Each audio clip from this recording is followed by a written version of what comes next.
ಆತ್ಮೀಯ ಬಂಧುಗಳೇ, ವಿಶೇಷವಾಗಿ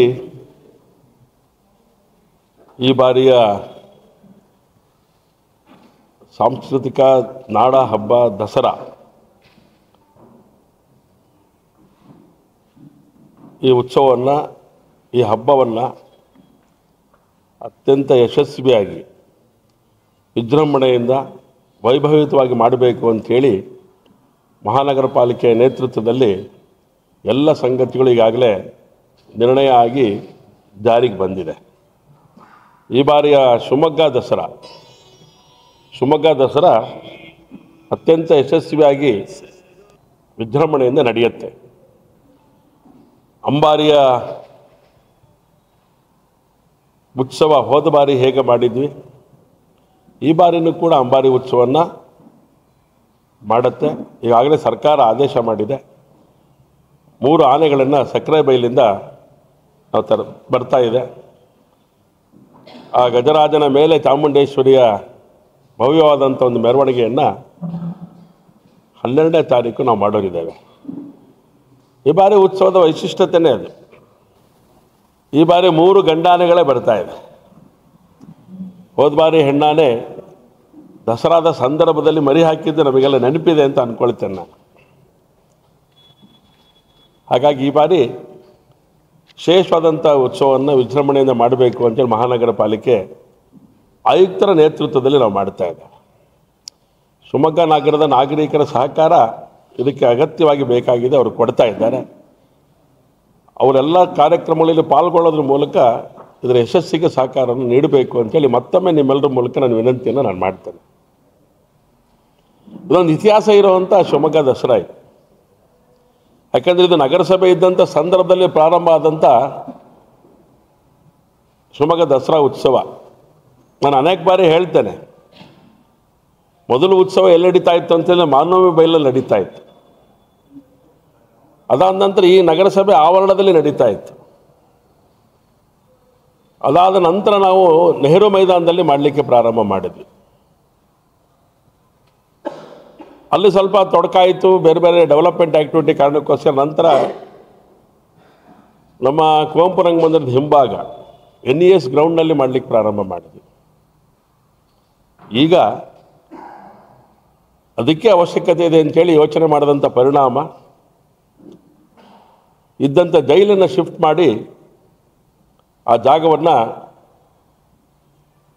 ಅವತ್ತಿದ್ದಂಥ ಮಾನ್ಯ ಮುಖ್ಯಮಂತ್ರಿಗಳಾದಂಥ ಯಡಿಯೂರಪ್ಪನವರು ಸಾರ್ವಜನಿಕ ಉದ್ದೇಶಕ್ಕೋಸ್ಕರ ಬಿಟ್ಟುಕೊಟ್ಟಂಥ ಪರಿಣಾಮವಾಗಿ ಇವತ್ತು ಅದು ಅಲ್ಲಮ್ಮ ಪ್ರಭು ಮೈದಾನವಾಗಿ ಇವತ್ತು ಹೊರಗಡೆಗೆ ಬಂದಿದೆ. ಫ್ರೀಡಮ್ ಪಾರ್ಕ್ ಅಂತೇಳಿ ಏನು ಕರೆದಿದ್ವಿ, ಅದಕ್ಕೊಂದು ಹೆಸರನ್ನು ಇಟ್ಟಿದೆ. ಅಲ್ಲಮ್ಮ ಪ್ರಭು ಮೈದಾನದಲ್ಲಿ ಅತ್ಯಂತ ಭವ್ಯಯುತವಾಗಿ ಈ ಬಾರಿಯ ದಸರಾ ಸಂಪನ್ನಗೊಳ್ಳಲಿದೆ. ಆದರೆ 10 ದಿನಗಳ ಕಾಲ ವಿಜಯದಶಮಿ ಈ ಬಾರಿ ನಾವು ಮಾಡ್ತಾ ಇರೋವಂಥದ್ದು. ಮೊದಲು ಶುರು ಆಗಿದ್ದು ದೇವತೆಗಳ ಮೆರವಣಿಗೆ ಮಾತ್ರ ನಡೀತಾ ಇತ್ತು. ದೇವಾನುದೇವತೆಗಳು ಸುಮಾರು 150ಕ್ಕೂ ಹೆಚ್ಚು ದೇವಾನುದೇವತೆಗಳು ಒಟ್ಟಿಗೆ ಸೇರಿ ಬನ್ನಿ ಮಾಡುವಂಥ ವೈಶಿಷ್ಟ್ಯಪೂರ್ಣವಾದಂಥ ದಸರಾ ಉತ್ಸವ ಶಿವಮೊಗ್ಗ ದಸರಾ. ಅದು ಇನ್ನೆಲ್ಲೂ ಈ ರೀತಿಯ ವ್ಯವಸ್ಥೆಗಳಿಲ್ಲ. ಒಂದು ಮಹಾನಗರ ಪಾಲಿಕೆ, ಅವತ್ತಿನ ನಗರಸಭೆ ಹಣ ಇಲ್ಲದೇ ಇದ್ದಂಥ ಸಂದರ್ಭದಲ್ಲಿ ಜನಗಳ ಹತ್ರ ಹಣವನ್ನು ಸಂಗ್ರಹ ಮಾಡಿ ಮಾಡಿದಂಥ ಉತ್ಸವ ಇವತ್ತು ಈ ಹಂತಕ್ಕೆ ಬಂದು ತಲುಪಿರುವಂಥದ್ದು ಶಿವಮೊಗ್ಗ ನಗರದ ನಾಗರಿಕರ ಒಂದು ಆಶಯಕ್ಕೆ ತಕ್ಕಂತೆ ನಡೆದಿದೆ ಅಂತೇಳಿ ನಾನು ಭಾವಿಸ್ತೇನೆ. ಹೀಗೆ ನಡೆದು ಬಂದಂಥ ದಸರಾ ನಾಗೇಂದ್ರಪ್ಪನವರ ಕಾಲದಲ್ಲಿ ಅಧ್ಯಕ್ಷರಾಗಿದ್ದರು. ಅವರು ಪುಟ್ಟಪ್ಪನವರು ಅಧ್ಯಕ್ಷರಾಗಿದ್ದಂಥ ಕಾಲದಲ್ಲಿ ಹಣ ಸಂಗ್ರಹವನ್ನು ಮಾಡಿ ಈ ದಸರಾವನ್ನು ಪ್ರಾರಂಭ ಮಾಡಿದ್ರು. ನಾಗೇಂದ್ರಪ್ಪನವರಿದ್ದಂಥ ಸಂದರ್ಭದಲ್ಲಿ ಒಟ್ಟಿಗೆ ದೇವಾನುದೇವತೆಗಳ ಉತ್ಸವವನ್ನು ನಡೀಬೇಕು ಅಂಥೇಳಿ ಸೈನ್ಸ್ ಮೈದಾನದಿಂದ ಪ್ರಾರಂಭ ನಡೀತು.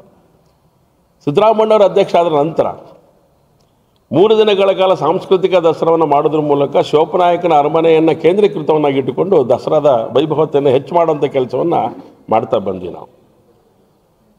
3 ದಿವಸ ನಡೆದಂಥ ಸಾಂಸ್ಕೃತಿಕ ದಸರಾದ ವೈಭವತೆ ಶಿವಪ್ಪನಾಯಕನ ಅರಮನೆಯಿಂದನೇ ಮೆರವಣಿಗೆಗೆ ಪ್ರಾರಂಭವನ್ನು ಮಾಡುವಂಥ ಕೆಲಸವನ್ನು ಅವತ್ತು ನಾವು ಮಾಡಿದ್ವಿ. ಸೊ ಹೀಗೆ ಅನೇಕ ಮಹನೀಯರು ಯೋಚನೆ ಮಾಡಿ ಮಾಡಿ ಮಾಡಿ ಈ ಒಂದು ಹಂತಕ್ಕೆ ತಂದಿರಬೇಕಾದ್ರೆ ನಂತರ ನಾವೆಲ್ಲ ಯೋಚನೆ ಮಾಡಿದ್ವಿ 10 ದಿನಗಳ ಕಾಲವೇ ಕಾರ್ಯವನ್ನು ಮಾಡಬೇಕು ಅಂಥೇಳಿ. ಹಾಗಾಗಿ ವಿಜಯದಶಮಿ ಅತ್ಯಂತ ವ್ಯವಸ್ಥಿತವಾಗಿ ನಡೀತಾ ಇದೆ. ಈ ಬಾರಿಯ ವಿಜಯದಶಮಿ ಒಳಗಡೆ ಒಂದು ದಸರಾ ಉದ್ಘಾಟನೆಯನ್ನು ಮಾಡಬೇಕು ಅಂತೇಳಿ ಯೋಚನೆ ಮಾಡಿದಾಗ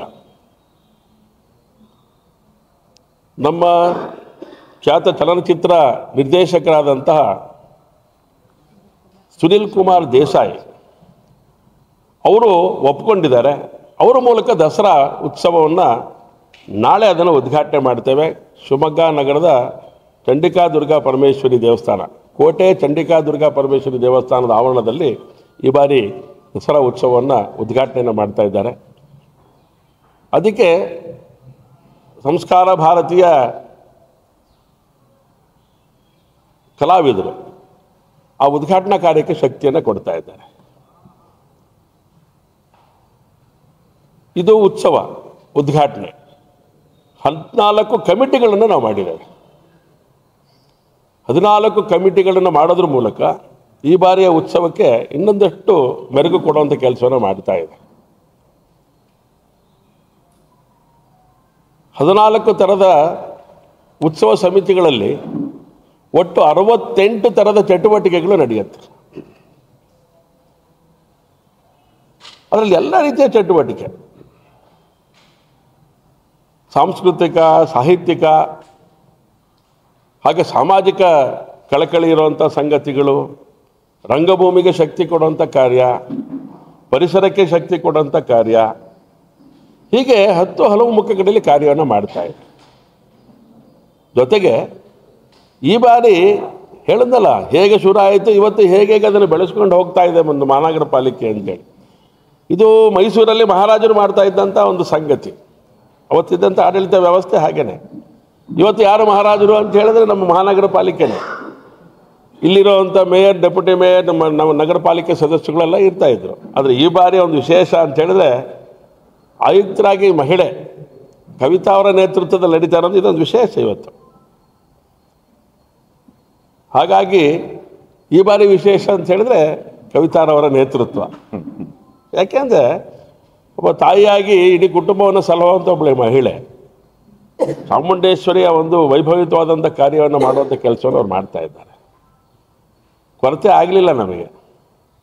ಸರ್ಕಾರ ಏನೆಲ್ಲ ಸಂಗತಿಗಳು ಹೇಳಿದ್ರು ಕೂಡ ಯಾವುದೇ ರೀತಿಯ ಕೊರತೆ ಆಗದಿರಂಗೆ ಈ ಕಾರ್ಯಕ್ರಮ ಚೆನ್ನಾಗಾಗಬೇಕು ಅಂತ ಅನೇಕ ಬಾರಿ ಯೋಚನೆಗಳನ್ನು ಮಾಡಿ ಮುಂದಕ್ಕೆ ಹೋದಂಥ ನಮ್ಮ ಆಯುಕ್ತರು ಅವ್ರ ನೇತೃತ್ವದಲ್ಲಿ ನಡೀತಾ ಇರೋವಂಥದ್ದು.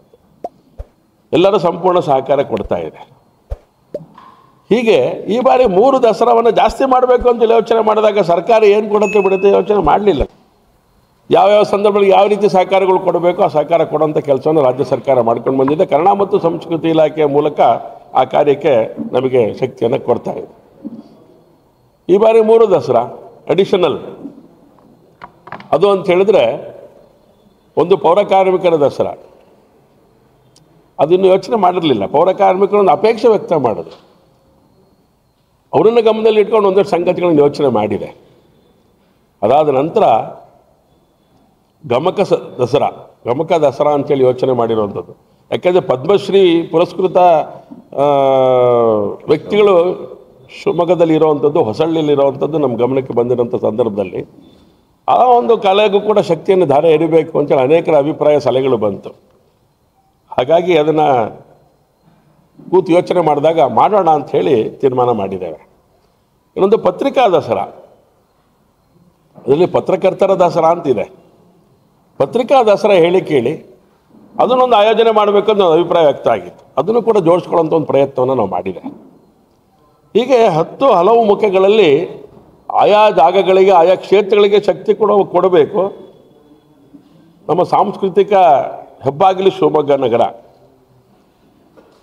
ಅಲ್ಲಿ ಈ ರೀತಿಯ ಚಟುವಟಿಕೆಗಳು ಮಾಡಬೇಕು ಅಂತೇಳಿ ಯೋಚನೆ ಮಾಡಿರುವಂಥದ್ದು ಬಹಳ ಸಂತೋಷ ತಂದಿರುವಂಥ ಸಂಗತಿ. ಹಾಗಾಗಿ ಅದನ್ನು ತುಂಬ ಸಂತೋಷದಿಂದ ಉಲ್ಲೇಖ ಮಾಡ್ತಾ ಇದ್ದೆ. 68 ಥರದ ಚಟುವಟಿಕೆ ಅಂತ ಹೇಳಿದೆ. ಸುಮಾರು 4,500 ಸಾವಿರ ಕಲಾವಿದರು ಈ ಒಂದು ದಸರಾದಲ್ಲಿ ಪಾಲ್ಗೊಳ್ಳುವಂಥ ಒಂದು ವೈಭವತೆ ಇದೆಯಲ್ಲ, ಅದೊಂದು ಅವಿಸ್ಮರಣೀಯವಾದಂಥ ಕಾರ್ಯ ಅಂತೇಳಿ ನಾನು ಭಾವಿಸ್ತೇನೆ. ಒಂದಲ್ಲ ಒಂದು ರೀತಿಯಲ್ಲಿ ಚಟುವಟಿಕೆಗಳನ್ನು ಕಲಾವಿದರುಗಳು ವೇದಿಕೆ ಮೇಲೆ ಬರ್ತಾರೆ. ಸೊ ಹಾಗಾಗಿ ಬಹಳ ವ್ಯವಸ್ಥಿತವಾಗಿ ಯೋಚನೆ ಮಾಡಿದೆ. ಇವತ್ತು ಮಕ್ಕಳ ದಸರಾ ಸುಮಾರು 24,000 ಮಕ್ಕಳು ಇವತ್ತು ಆ ಒಂದು ಮೆರವಣಿಗೆಯಲ್ಲಿ ಪಾಲ್ಗೊಳ್ತಾ ಇದ್ದಾರೆ. ಆರಂಭದ ದಿನದಲ್ಲಿ ನಾವು ಅದನ್ನು ಮಾಡಿದ್ವಿ. ನಾವು ನಂತರದಲ್ಲಿ ಸ್ವಲ್ಪ ಅದಕ್ಕೆ ಬೇರೆ ಬೇರೆ ರೀತಿ ಕಾರಣಗಳನ್ನು ಯೋಚನೆ ಮಾಡಿ ಜೋಡಿಸ್ತಾ ಒಂದು ಕೆಲಸವನ್ನು ಬೇರೆ ಬೇರೆ ಥರದಲ್ಲಿ ನಡೀತು ಕಾರ್ಯಕ್ರಮಗಳು. ಈ ಬಾರಿ ವಾಪಸ್ ಅದಕ್ಕೆ ವೈಭವತೆ ಮಕ್ಕಳಲ್ಲಿ ಹಬ್ಬದ ಒಂದು ವಾತಾವರಣ ತರಬೇಕು, ಹಬ್ಬದ ಬಗ್ಗೆ ಅವರಿಗೆ ಜಾಗೃತಿ ಮೂಡಿಸುವಂಥ ಕೆಲಸ. ಮುಂದಿನ ದಿನಗಳಲ್ಲಿ ಹಬ್ಬ ಅಂದರೆ ಏನು ಅಂತೇಳಿ ಅವರಿಗೆ ಅರ್ಥ ಆಗಬೇಕು ಅನ್ನೋ ಹಿನ್ನೆಲೆಯಲ್ಲಿ ಈ ರೀತಿಯ ಕಾರ್ಯ ಮಾಡಿದೆ. ಈ ಬಾರಿ 24,000 ಮಕ್ಕಳು ಈ ಪಾಲ್ಗೊಳ್ತಾ ಇದ್ದಾರೆ. 5 ಕಡೆಗಳಿಂದ 5 ದಿಕ್ಕಿನಿಂದ ಒಂದು ನದಿ ರೂಪದಲ್ಲಿ ಬರುತ್ತಾರೆ. ಒಂದು ನಮ್ಮ ಸಾಗರದ ರೂಪದಲ್ಲಿ ಶಿವಪ್ಪನಾಯಕನ ಪ್ರತಿಮೆ ಜೊತೆ ಅಲ್ಲಿ ಮಿಲನಗೊಳ್ತಾ ಇದ್ದಾರೆ ಎಲ್ಲರೂ ಕೂಡ.